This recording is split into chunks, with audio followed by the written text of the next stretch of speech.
All right, everybody. Thanks for your patience. This is the Hana Panel. It's kind of like a "we're done here until we meet again" sort of thing in Hawaii. Here are 5 of our many speakers, and one of the things that I wanted us to bring up here is kind of to express my appreciation, but also how impressed I am. So I personally, I'm Jeremiah Grossman. I founded White Hat Security, CEO of BitDiscovery, and I've been to well over 200 InfoSec conferences over the last 20 years, and many of them obviously are going to be application security.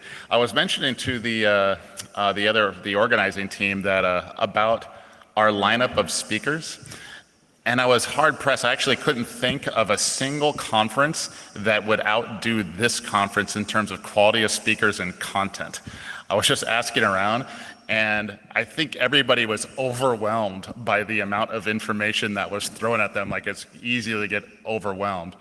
And but we would rather that feeling that you're overwhelmed, like this is too much good stuff, than going to another conference and for it to be too superficial. So I think we did a really good job at bringing the right people together to talk about the right concepts.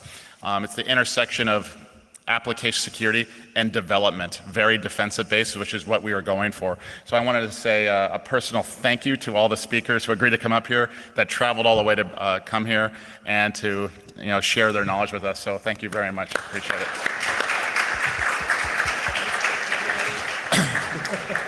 So now that we've been buried in content, this is our opportunity to get a little bit closer to the speakers as far as what their core message was.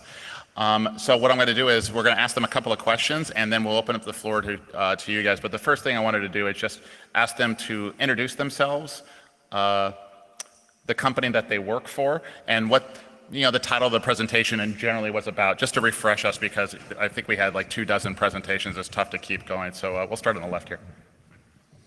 Hi, I'm Dave Linder. I work at Contrast Security. I am the director of AppSec there.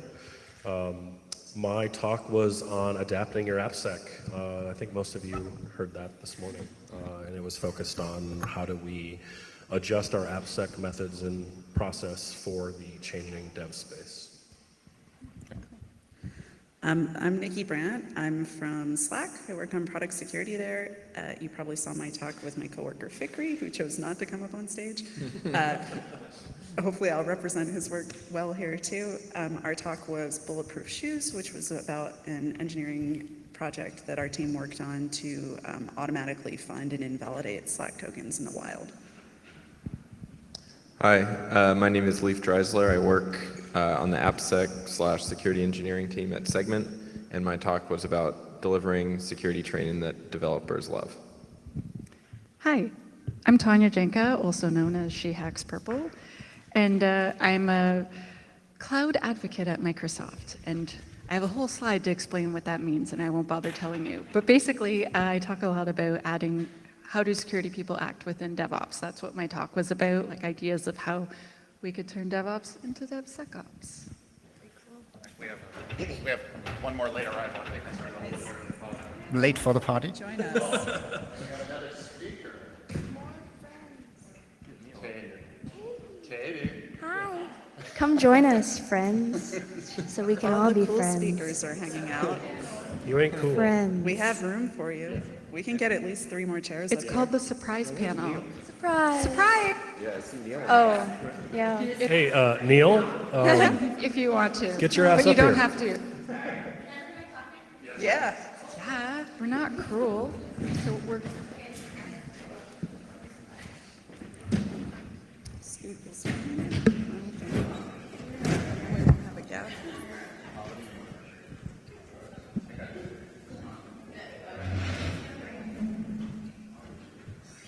there's a chair over here for someone. Yeah, we got one more down this end.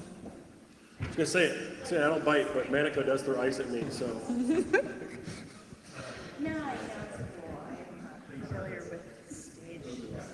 stage skirt. It's a serious thing for women. We concern about this when we sit on a chair. We're like, Actually, let's turn the left here, Katie. It's Yeah. really Introduce yourself, who you work for, and what your presentation was about. Very quick. Surprise. Hi. I'm Katie Masouras. I am the founder and CEO of Luta Security. My presentation was about bug bounty Botox versus natural inner beauty and how to tell the difference. Awesome. And hi, I'm Lexi. I work for GitHub on the community and safety team. My talk was about how to bring trust and safety into your work, especially as security engineers. And are we doing the big takeaway now? Or? No, I'll add Okay, cool. Hi, my name is this thing on? Yeah. My name is Daniel, and I'm working at yes.com, and we are working on an identity scheme, so I'm ensuring that that is hopefully secure. And my talk was on how not to use or how to use OAuth.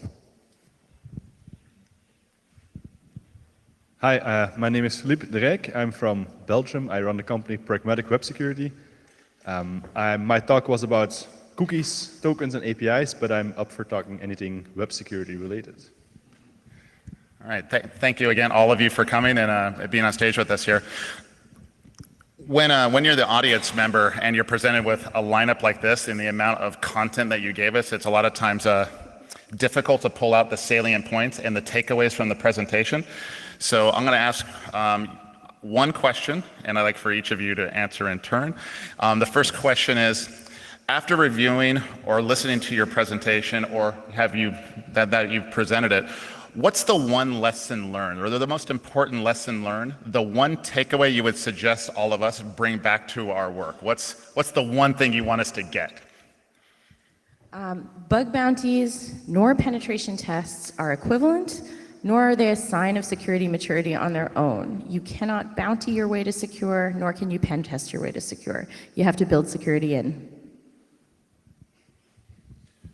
So I think from my presentation, I think enabling your developers to be very self-sufficient in both finding and fixing security vulns is probably the most important piece of my talk, because I think everything else I talked about will kind of fall into place if you can get that to work. Like I said, I wish I had a magic button for it, but I don't. Okay, I think two themes for me from our talk. One, automate all the things. That's a great takeaway. And the other thing is that like really small seeming projects can have a lot of value in terms of security. Like the idea of something that invalidates tokens is not earth-shattering, but it's been a really good improvement for a lot of our users. So yeah, don't be afraid of little ideas. Thanks. I'd say the big takeaways from my talk are, if you're going to ask developers to spend their time on something security related, make sure that it's relevant to them when you're building training, and then recognize people for their work. And I'm just going to repeat a question that I got from Tanya, which was like, how do you recognize people? And I left out a really important answer yesterday, but I tweeted about it, which is write peer reviews for people that do really awesome stuff for your team. It takes like 15-ish minutes, and that compared to the amount of time that they spent solving a problem that you didn't have to solve is like almost nothing, and it makes a big difference. I thought it was also like be fun so that when people are risky, you can be risky together. Yeah. I think our CloudSec guy in the back might hate that, but For my talk, it was about how security people, if we're going to do AppSec in a DevOps environment, we have to do DevOps too. So we have to change the way we do things or we will be left behind, but it's totally doable. Awesome, I'm glad to hear that. The takeaway from my talk was that it is everyone's responsibility. Everyone, I want to clarify, who is working at the company. Don't put the responsibility on your users.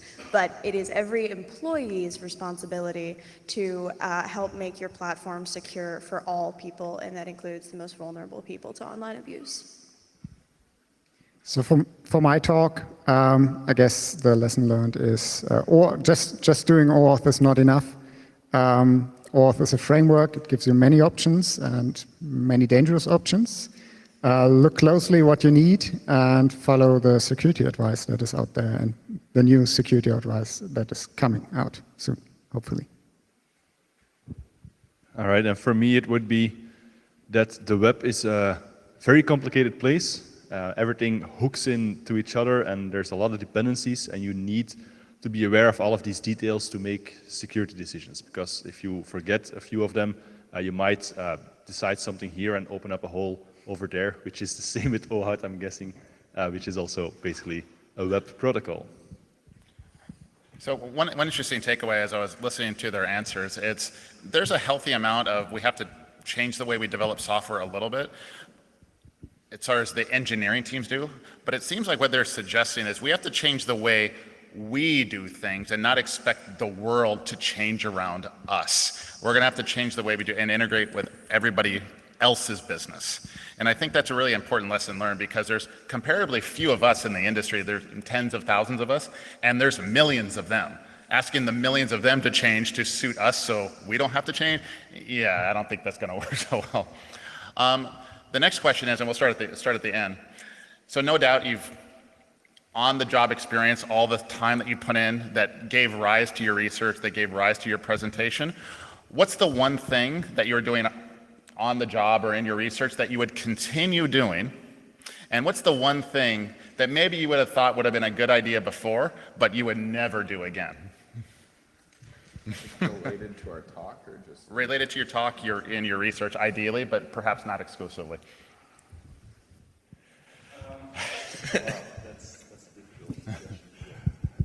Or, so if you're not ready, if somebody else is ready, just jump in. We don't have to go in any particular order. Yeah, go ahead. Okay, I would say the absolute best thing that I did in my entire career was join OWASP, the Open Web Application Security Project, and then start a project with someone who I greatly admired. I could not believe it when Nicole Becker was like, do you want to start a project with me? I'm like, you had me at the fact that you're speaking to me. And it was just so amazing.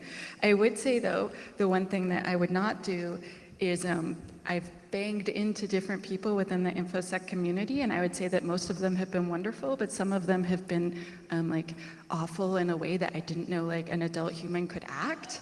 And so I would maybe like try to learn to be less I just like open my heart like an idiot for everyone, and then I would just like try harder to like maybe ask other people's opinions of someone or ask them to recommend someone as opposed to someone just reaching right out to me. And I'm like, oh, okay, and then just like, who's next?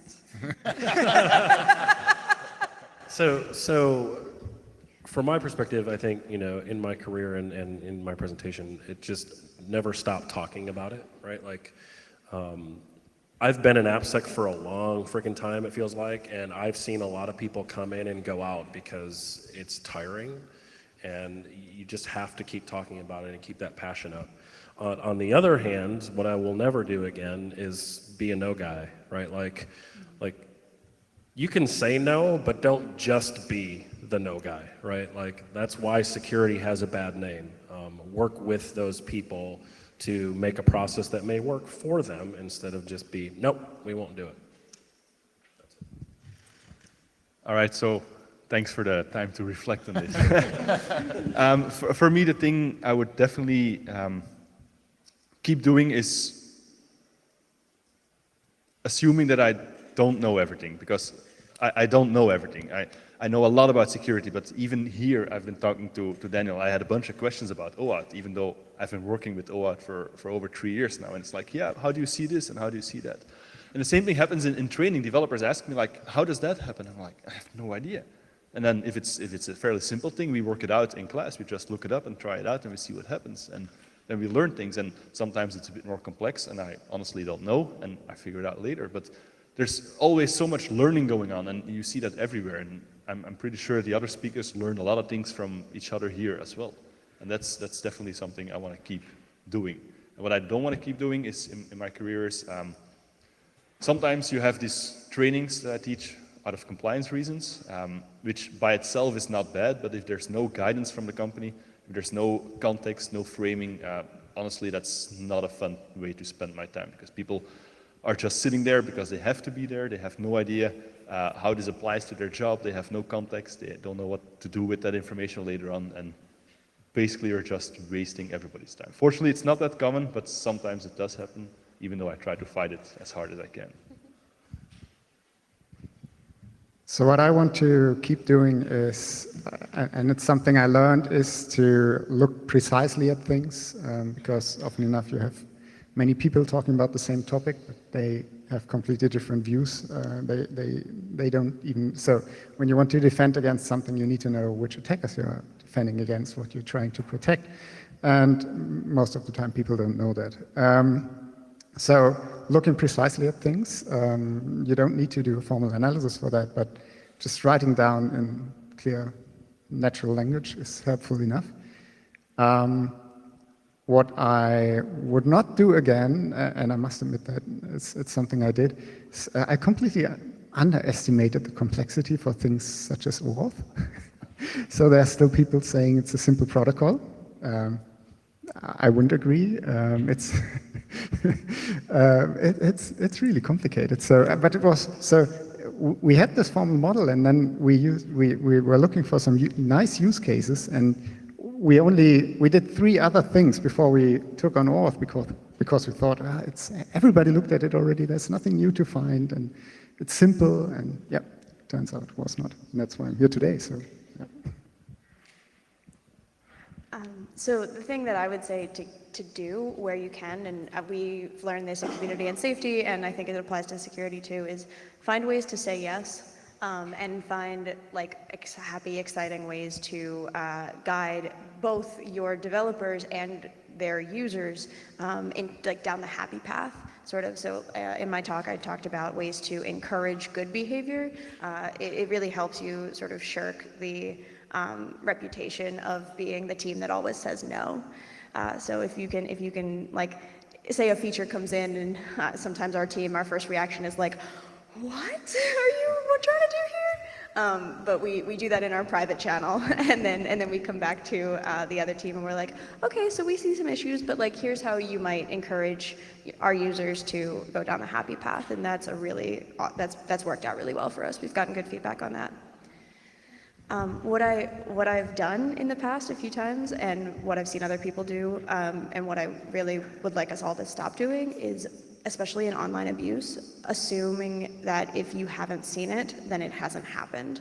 I've gotten some feedback a lot, some from this conference, some online, that like, oh, I haven't actually seen any abuse in this feature or in this context, like, is it actually happening? And I've even felt, I mean, I consider myself somewhat knowledgeable on the topic, and so when a new feature comes in, I'm like, I don't think that'd be a problem, until we hear someone who has experienced that. So turning that into a positive, just always listening to other people's experiences and assuming, or I guess not assuming, that if you haven't seen it, then it hasn't happened.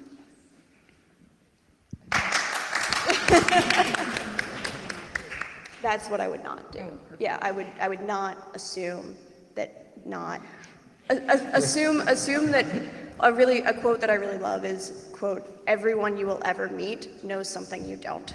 Yeah. I think Bill Nye said that, so it's a really good quote.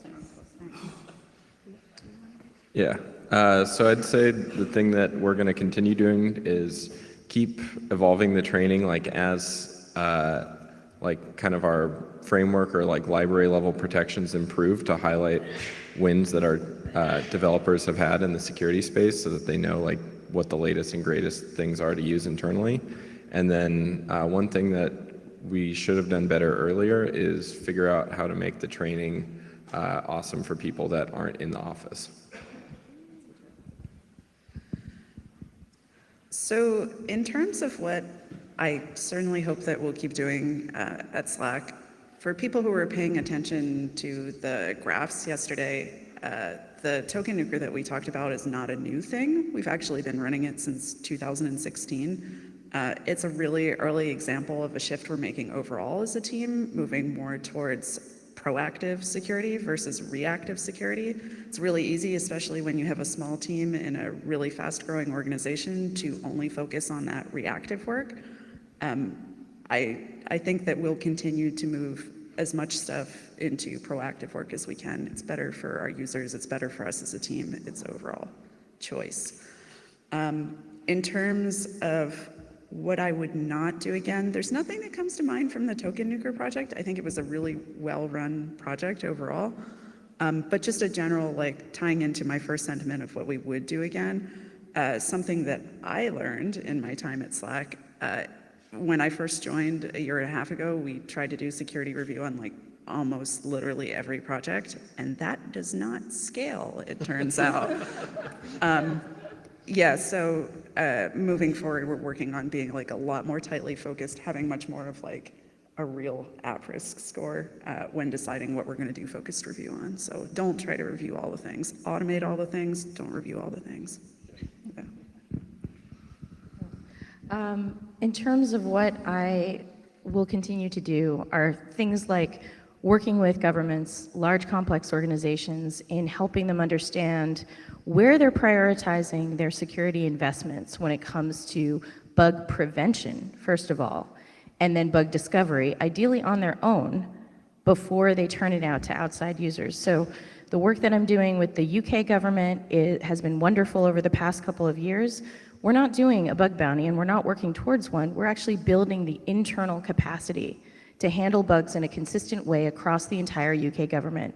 We're onboarding different departments, and our next publication together with the UK government will be onboarding guidance that we have used to basically normalize vulnerability response. This is kind of the dental hygiene of security and doesn't sound very sexy, not as sexy or alliterative as a bug bounty.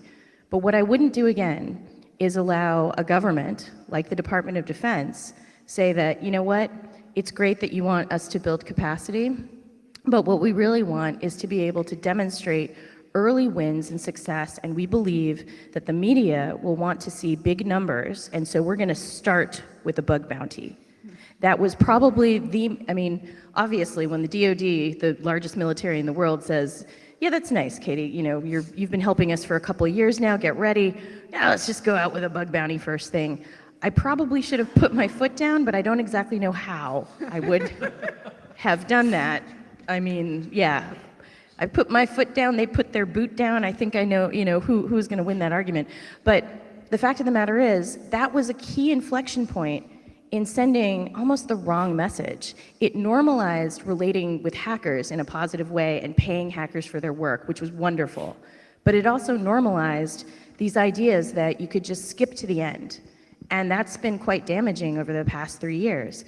So, and then one last thing that I would also have done a lot sooner is be more obvious about that need for preparation. It's always been my messaging. It's been consistent since when I worked for a bug bounty company to when I started my own company, but it was too subtle.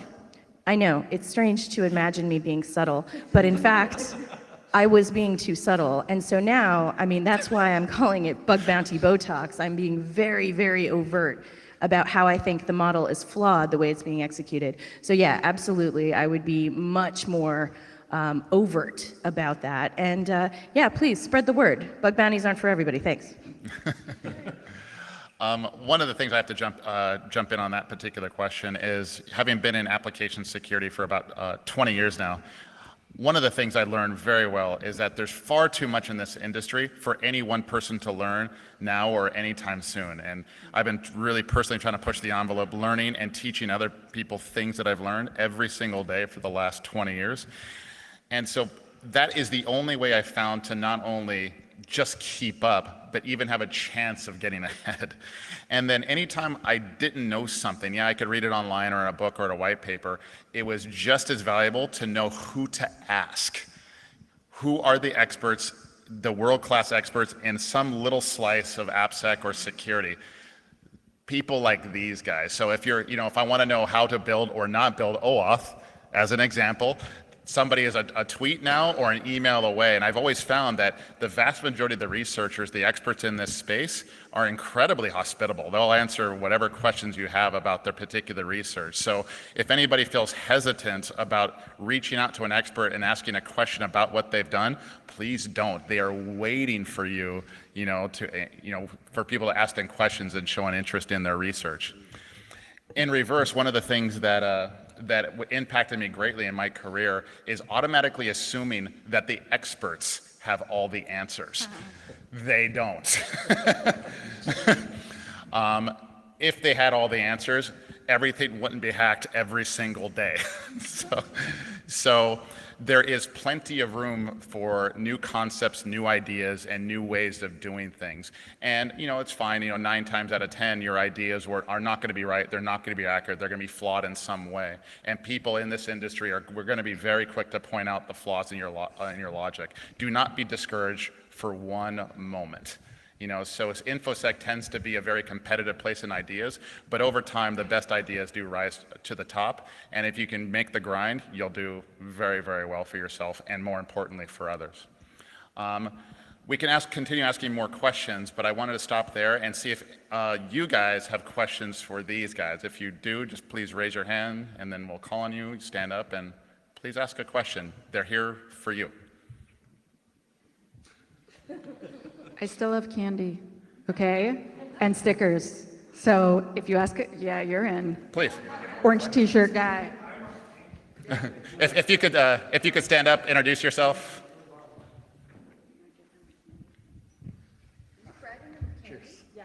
Yeah. I like it. And we're paying the price because we have to answer the question. We can't hear that. Yeah, it's very, very Because it sounds like Charlie Brown's mom. Okay, what, It's fine though. After this, you all can tell us what the people on that end.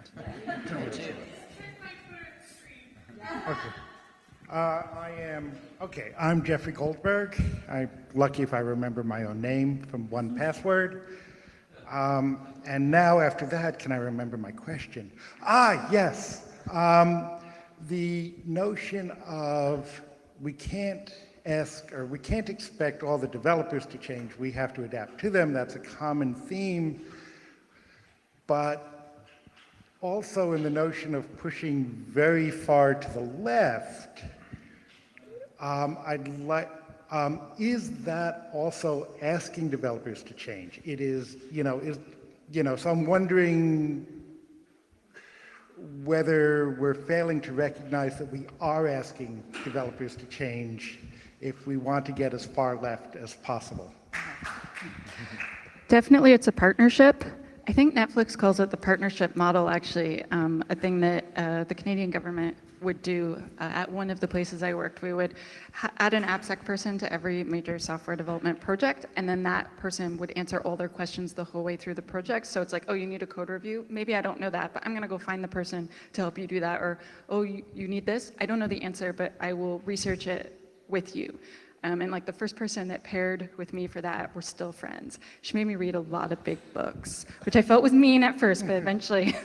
So like software developers do have to change in some of this, right? Like it is their responsibility to write the most secure code that they are capable of writing. And then it's our job, I believe, as security people to enable them as best we can to do that, right? So giving them tools, teaching them how to use them, making processes that actually work, which I know is easier said than done.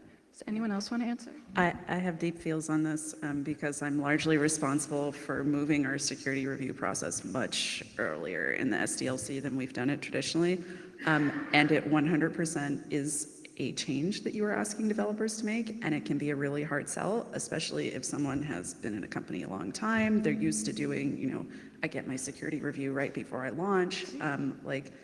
Those people, it's a hard sell for them. And I think having talked to a lot of people who are in that camp, one way you can sell it anyway is to clarify that this makes it easier for them if it's done earlier, because they're going to have to do it sometime. Doing it earlier means less work for them. It means their thing is going to ship on time. You're not going to have to block because you will have told them not to do the bad thing 2 months ago instead of telling them right before it's about to go out the door, like this has a huge vuln and you can't ship.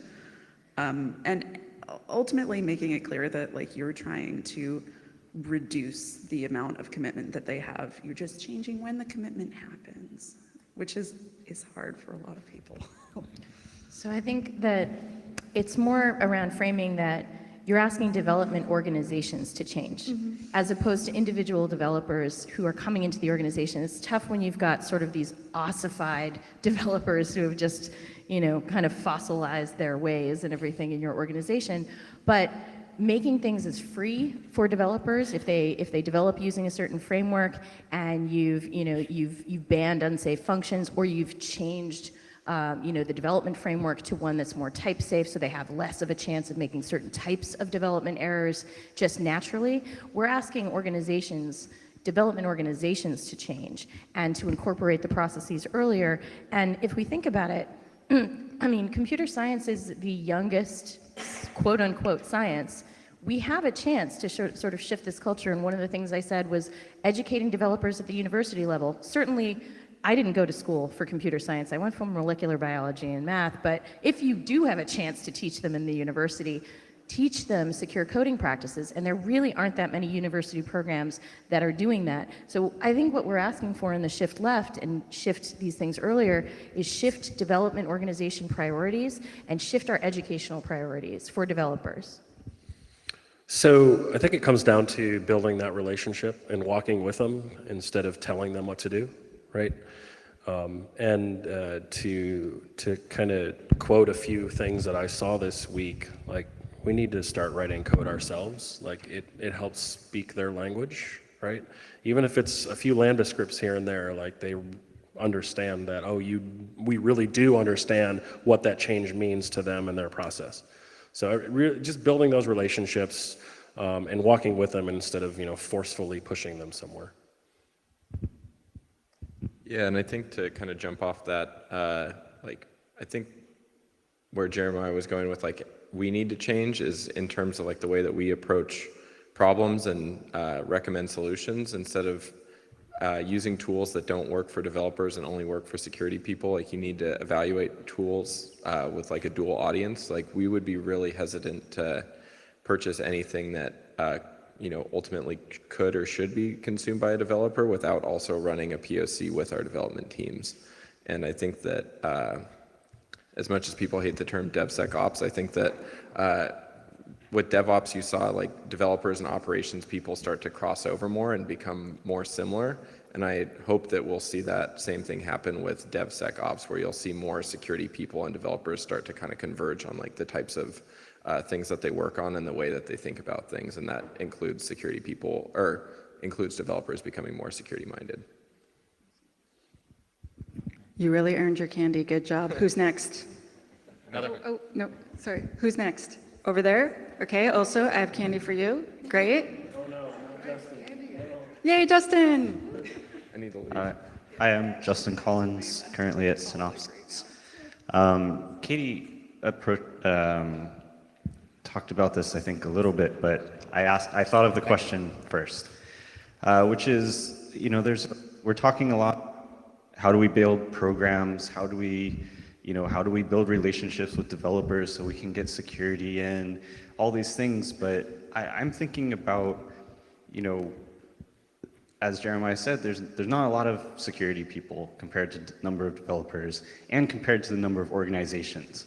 Can every organization get a security team with quality folks on it who build this program from scratch? It seems unlikely. So my question is, what can we do such that every organization isn't starting at zero for security, especially for AppSec, but for security in general? Is there something we can do so that if I go and start a company, I'm not starting at zero? Thanks. Actually, when I worked at Microsoft, one of the key things about educating developers on security is actually deliberately making the assumption that you've hired the best developers who know nothing about security and making no assumptions whatsoever that they have anything other than zero experience in security.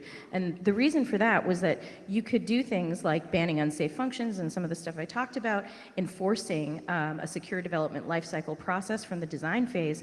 But if they weren't adequately trained, you were basically not really speaking in terms that they could fully understand. So starting pre-SDL, if you actually look at the Microsoft SDL, it starts with a pre-SDL phase of education. And that's actually how the trustworthy computing, whole company stopped writing new code. And the developers all got put through security training. And that was a radical move, but it was the largest software company in the world saying, we need to start from ground zero. So I don't think it's particularly useful to assume that your developers are going to come in with some level. Just assume they're at baseline zero and use your education programs to make sure that they go through and step through the fundamentals.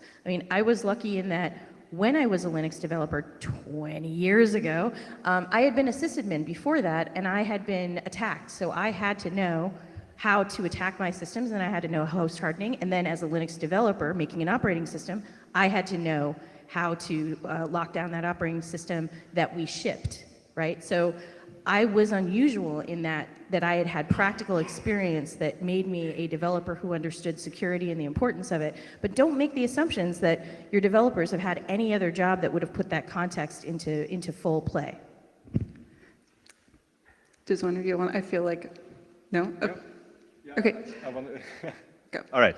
So what I think is important is not every organization needs to build all of that security knowledge in-house. So what I think is really important for developers is to know a baseline of security. So they should at least be aware of some of the basics and how to handle things. But the most important thing a developer can learn, or any person can learn, is to know when they don't know something. And when you don't know something, you go ask. And in a big organization, you have security champions, so you can go ask your teammate, like, hey, how can I do this? And if they don't know, it gets pushed up the chain until you reach a security team, and if they don't know, they should find someone else who knows.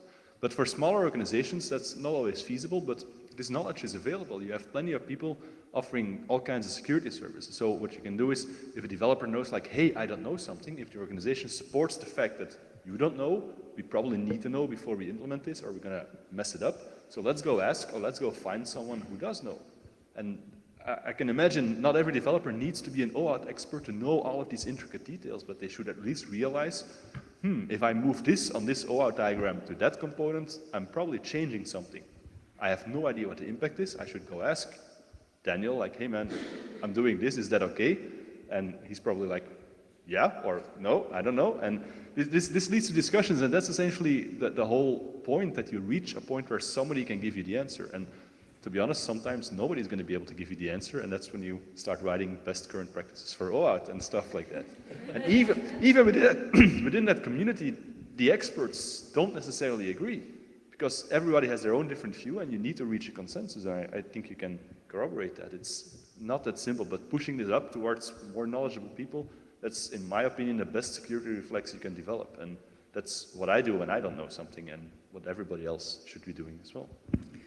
When I launched my first AppSec program, so I was working at a Canadian government department. They didn't have one. And I was actually on the dev team, but I was obsessed with security. I was really interested with and I had hired hackers to come in, secure code reviewers and all of this stuff, and I was in charge of remediation and all of these things. I kept reporting incidents to security, and eventually I joined the security team. So then I was the incident manager. And then once I had managed a whole ton of incidents, I took them, so I love metrics, I'm so obsessed with data. And then I broke them into 5 different categories, and then I showed them financially how much it cost, all the AppSec incidents we had. And I was like, I can solve all of these. And they're like, you know what, there's 5 months left in your contract. Fill your boots. This is a thing we say in Canada that means go do it. And I just realized, like, no one's going to know what that means. Okay. Yeah, Matt, that's right. Canadians represent. But so then the first thing I did was I had a little lunch and learn. So I made a safe area for them to go smash things. And it was like the first time I did public speaking. I'm like, hi, everyone. And everyone's like, hi, Tanya. They all know me, right? And I was like, so there's this little tool called Zap, and we're going to smash things.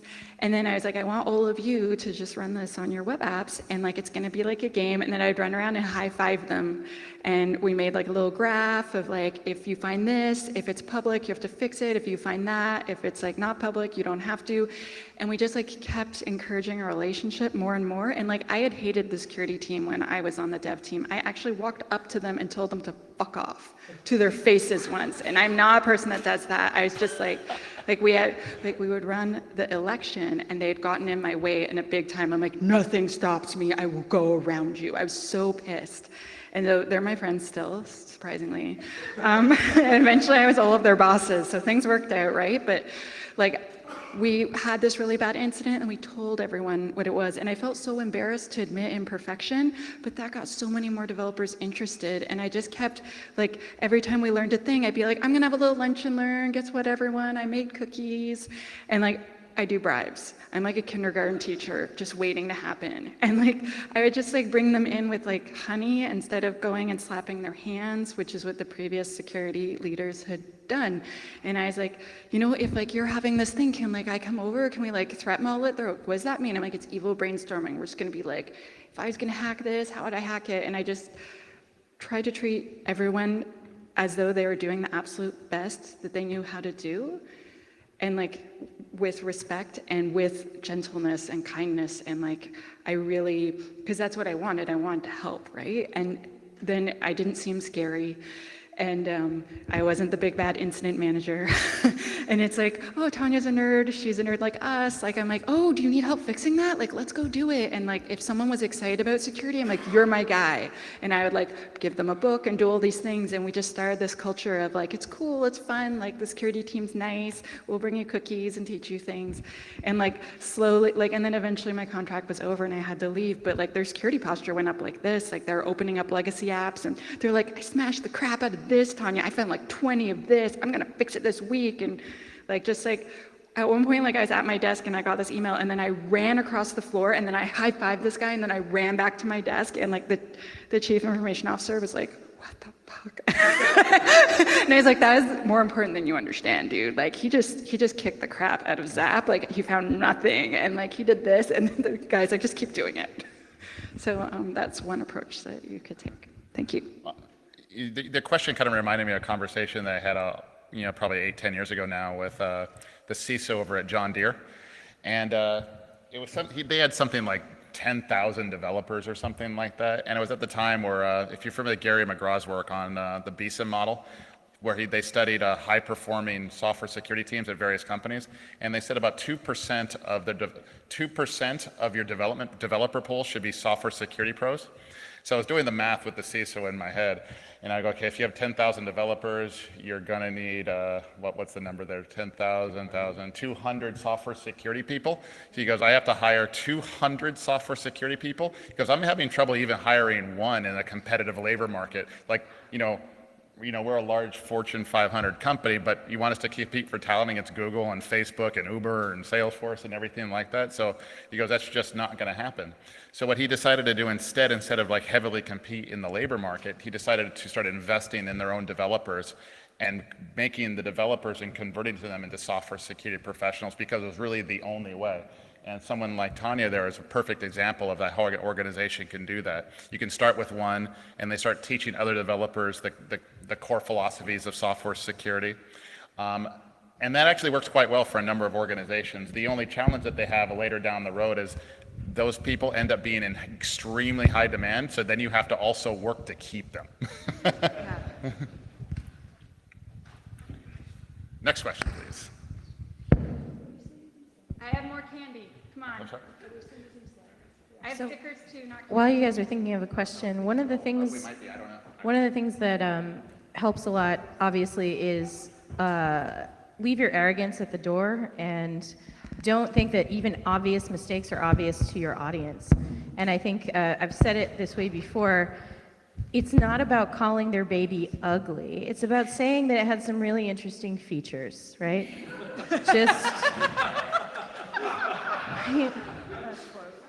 So just a little empathy goes a long way. Nice. I love it. Yeah, so I think another important area of making it so that a company doesn't need so many security people to do a good job in security is focusing on things at like the language or framework level that make mistakes really, really difficult, if not impossible. I can count the number of times we've had XSS successfully reported to our bug bounty on one hand. And it's because our developers, before we had any security people, decided to use React because it was cool and Facebook was doing it. And React makes XSS really difficult. And so we have not had an XSS problem. We've not had a CSRF problem. We've not had a SQLi problem. And then developers internally have written things to protect us from authorization issues and from SSRF issues. And because a handful of developers wrote those things, now everyone else just gets to benefit from that. And they have to be like kind of aware of what those things are, but generally they're pretty safe from falling into those traps. And so I think that that's the way that at least AppSec moves forward the fastest, is making it so that people don't even have to know what these things are, because it's so hard to make these mistakes. What other questions do we have from you guys? Yes?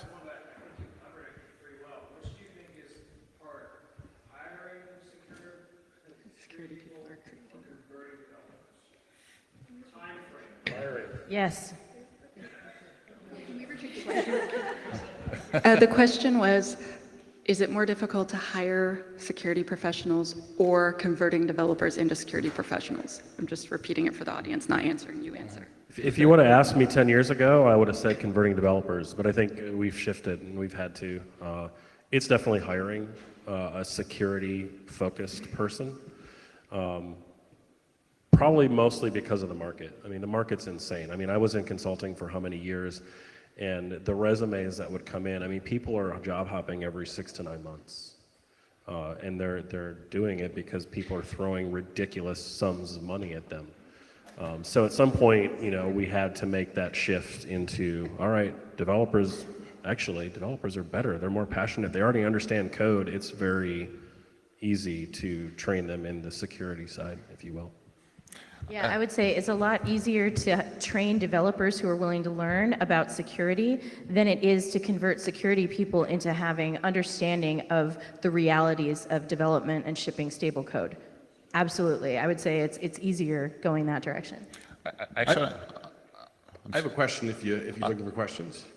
just give me 1 second. Sure. I want to use that point here, the market dynamics. So let's take your one number from your presentation. I think you said something like 23 million developers, give or take. If we take Gary McGraw's numbers for how many software security people we need in the world, let's say 2% of the 23 million, that's 460,000 software security people we need. Look around the room here, how many we got? Pretty close. Okay. So now if these companies are going to need to hire software security people, and they do and they are, there's no way, there's just not enough people to go around. So I don't even know if it's a choice. We're going to have to invest in the developers that already exist for most organizations because the labor pool is just not there. So great job security for us, salaries will go up, we'll have great job options, and that will last for a while. It's the companies that need software security people that are going to be put in a tough spot. Jen, please. I want to comment on Leaf. Leaf is saying that they've done some framework work where developers can just write code with minimal knowledge and still do secure. And I don't believe you, Leaf. I think that's such a marketing-like story that I call bullshit on, because the reality is, even with some of the best frameworks we have in the world today, among the sharpest teams of developers are still writing vulns against these frameworks. So I think the opposite is true. Even with the best modern frameworks that we have in the world today, with some of the best teams tuning them, developers without knowledge make big mistakes easily. So I'm skeptical of what you have to say. And sure. The second part of my question is, why do developers using modern frameworks get so many problems with them? Why do we not have automatic security in modern frameworks that most developers use today? I think the question I was answering, I don't know if this is the one that was asked, was how do you have a reasonably good security program with very minimal or no security people? Is that? So then Jim just made a flat out statement that what you were saying was bullshit. It wasn't really a question. I didn't see a question. That was the first part of my comment. No, so I'm kind of adding to it as well. I meant Justin's question. What I'm hearing from you is a developer can just start writing code to a certain framework without needing to know security. That's the thing that I was reacting to. That was the implication that I heard from that. And so I would love to hear more about what you did to your frameworks to make them so resilient to these common security issues. And second, is a general question, why are the modern frameworks that developers are using today require special knowledge and they just can't use them and get automatic security? Those are my two questions. So yeah, the answer I was providing is, how do you move security forward with minimal security people at a given company? And I think you need to make it as safe as possible by default for developers to write secure code. And I was giving an example of React, which, historically, XSS has been in the OWASP top 10 forever. And even with no security people at Segment, in the time that I've been there, I think we have found 4 instances of XSS. You said 5 when we were outside. Sure, So 4 or 5. Let's go 5.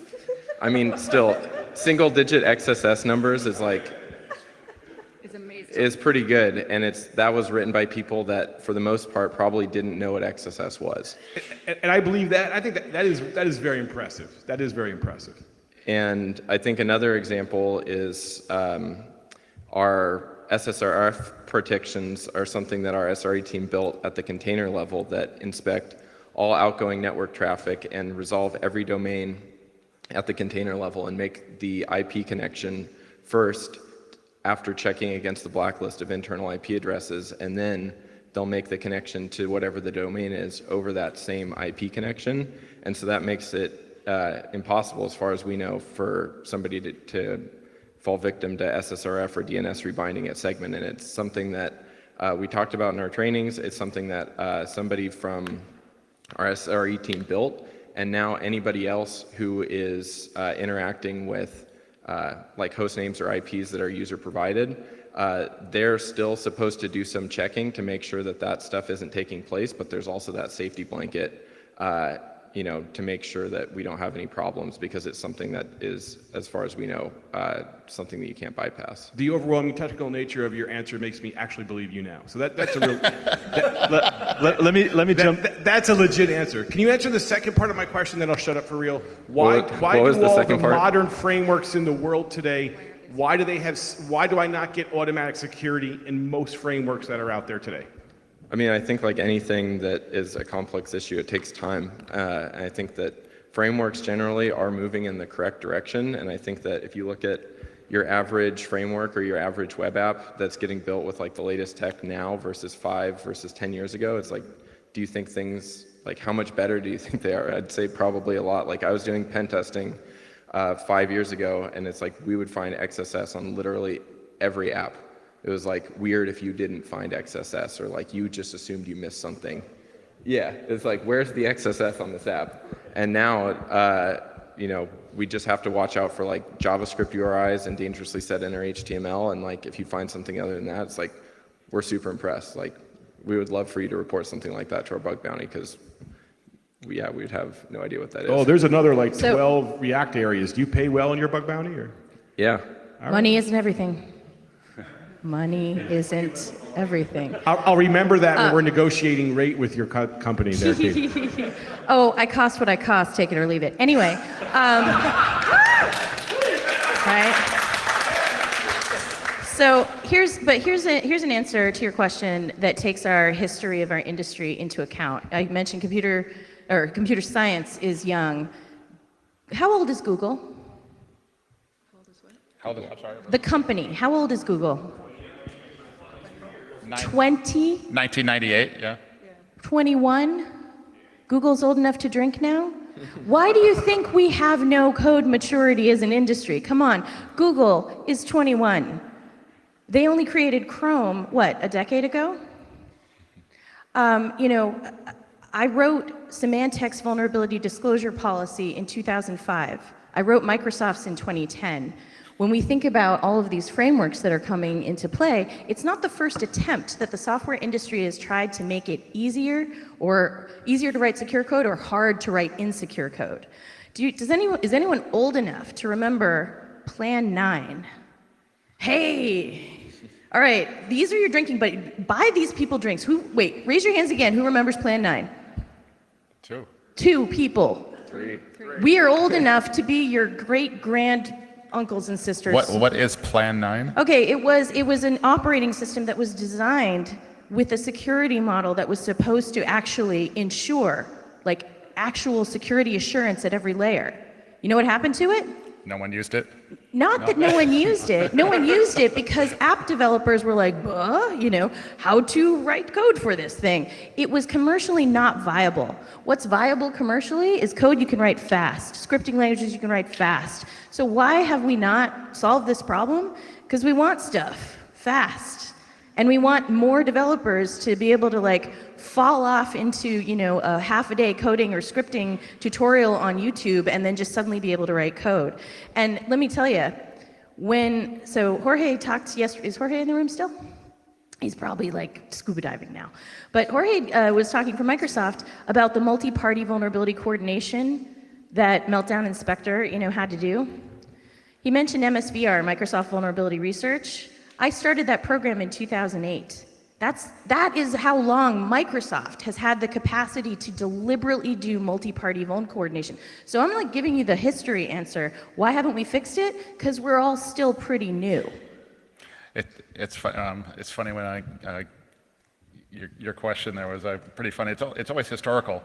We're all very new at this. It hasn't been that long. I mean, when I got into space, web security wasn't a term, and that was that long ago. I'm sorry, were there other answers that you want? I was just gonna say, because it's really fucking hard. I mean, how long have we been dealing with SQL injection, right? Since 98, right? Christmas Day, 98. Right? I mean, I think that's really, it's hard. You know, and some of these frameworks like React, I mean, they're really good at a couple of things and didn't even address others, right? So Yep. it's just hard. I want to quickly jump in here. So I kind of agree with the answer that the framework is not the solution, but it helps a lot. So what you have with these frameworks is that they reduce the amount of mistakes you can make. Yes, you can still write React code that is vulnerable to cross-site scripting. If you use things like Angular, I'm more of a fan of Angular because they do more than the other frameworks. They not only escape output, they also offer sanitization, out of the box, enabled, no mistakes. You just do what you're used to do as a developer and you have secure code. Can you screw it up? Yes, of course you can. But to screw it up, you'll have to make a mistake, you have to, you have to do specific things, and you can easily scan for these specific things. The function in Angular to make a mistake is called bypass security trust HTML. As a developer, they called it, everybody's laughing like, come on, that's funny. You know why it's called that way? Because in Angular 1, it's called trustless HTML. You find sanitizers on Stack Overflow using the function trust as a sanitizer, but it doesn't sanitize anything. It simply bypasses the framework's protection. So now they said, let's call it bypass security trust HTML or dangerously set inner HTML in React, so that if somebody copy-pastes this, you see like, whoa, what is this? If as a developer, the word bypass security doesn't trigger a bell, I'm kind of inclined to say you need to find a different job. I actually tell this to developers. Seriously. But developers don't want to write insecure code. They just don't want to read through all the documentation to figure out, is this okay or not? They just want something they can easily understand. And a framework, why don't the framework solve this? Because the moment you start solving these things, Angular does a lot of these things very correct. And many people don't like it because it forces them to follow the Angular way of doing things. And that's not maybe what you're used to doing, not what you like, or doesn't fit your situation. And then you have the lighter frameworks. React is kind of a UI library. They call it themselves. They don't do sanitization by default. Why? Because it's out of scope for them. They literally say, like, we only try to offer this part of the framework or this part of the ecosystem, and we're fine by doing that. Which, again, implies that the developer requires some knowledge to figure out how to do things securely. And that you don't have cross-site scripting is applaudable, that's pretty good. But it also requires some knowledge about the framework. It requires teaching developers to not misuse this dangerously set in HTML and stuff like that. But it's never going to be a total solution. I mean, the Redux documentation had a cross-site scripting flaw in the actual docs. That was a major React security problem. If you did server-side rendering, because the people writing that weren't aware of some specific escaping problem, and it actually caused cross-site scripting. So there's always going to be these things, but it's a lot less.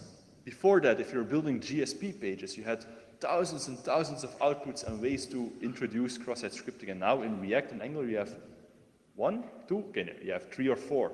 And we can scan for those.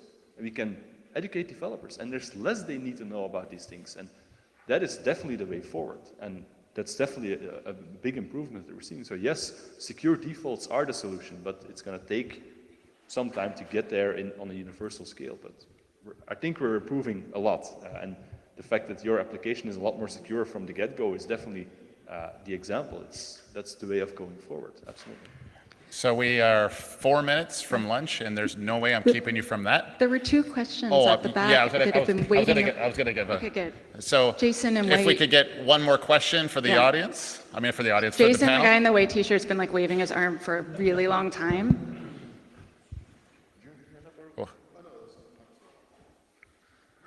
So kind of related to Justin's question, as somebody who made this transition, we're known for, hey, we need more security people. Also, we're known for, no, you don't have 5 years experience. We can't hire you. Oh my God, yes. Right? We're all very open. I mean, as Jeremiah noted, we're all very open to sharing. But when it comes time to hire you and pay you money, it's a different story. So I'd like to hear thoughts, anecdotes, successes in this arena of bringing people in, fostering them, how we build that talent. Thank you. Before we answer this question, which of you is responsible for hiring other people? Katie, you get there? I'm not responsible. But you're one of the people that was quote unquote hired, from internally. So please speak from that perspective.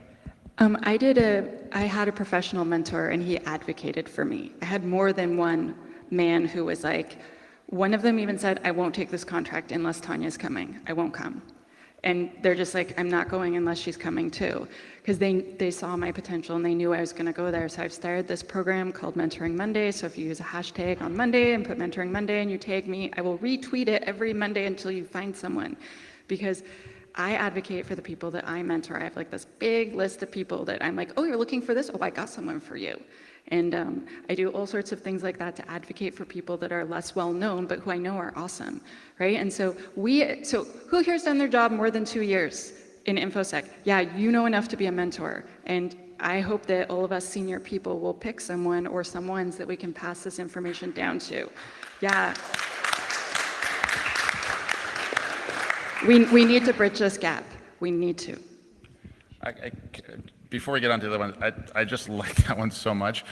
If you're in this space and you've achieved some level of success in your career, please take personal responsibility. You owe it to the rest of the community to tow other people up.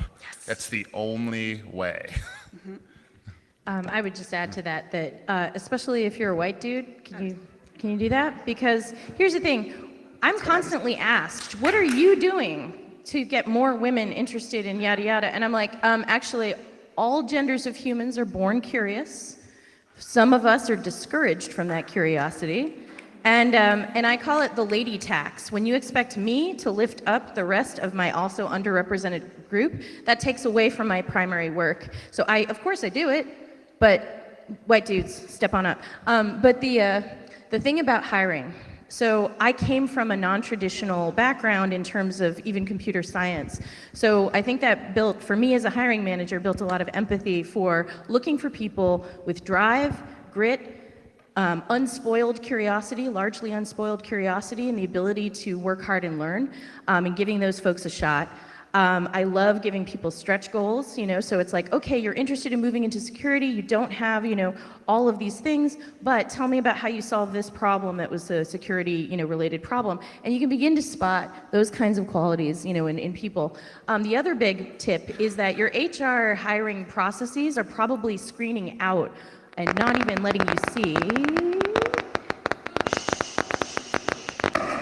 That's HR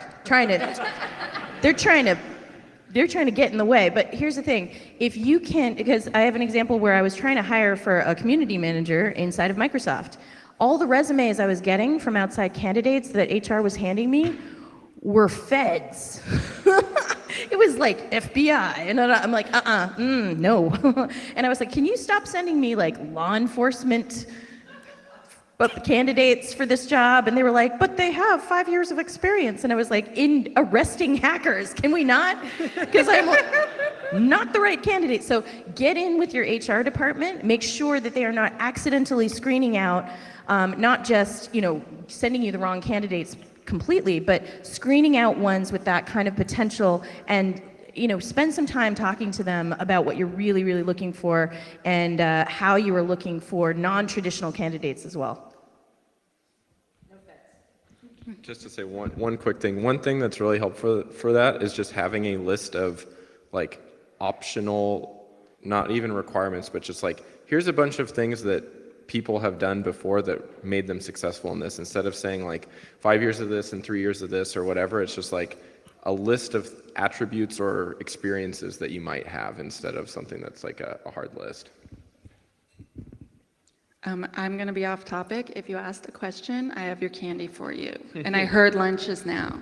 Yeah, to close up the panel, just one for myself as someone who's literally hired hundreds of people for application security roles. I've actually never been able to tell any certification, whether they graduated from college in any degree, any skill, and how that correlates to on-the-job performance. There's only been one thing I've ever been to discern on what separates people who are good from the ones that are not so good, and it's grit. The ones that will grind it and learn and teach other people every moment of every single day. One thing you'll hear me say constantly, there's nothing in this space, especially application security, that's cerebrally really challenging. Like, we're not doing crypto here and strange things like that. We're doing input validation, output filtering, prepared statements, right? And if you're willing to put in the grind, you'll do very well. So look for the key people that are going to be relentless and want to learn all the time. Oh, I think there's one more question. The black. Oh, no, you're just telling us we're going to hire you. See that guy in black? Hire him with the mustache. Go meet that guy. Hire him. He's got the grit. Oh, he's got resumes and everything. Okay, that's awesome. Good job. All right. A round for our panelists, please. Thank you very much.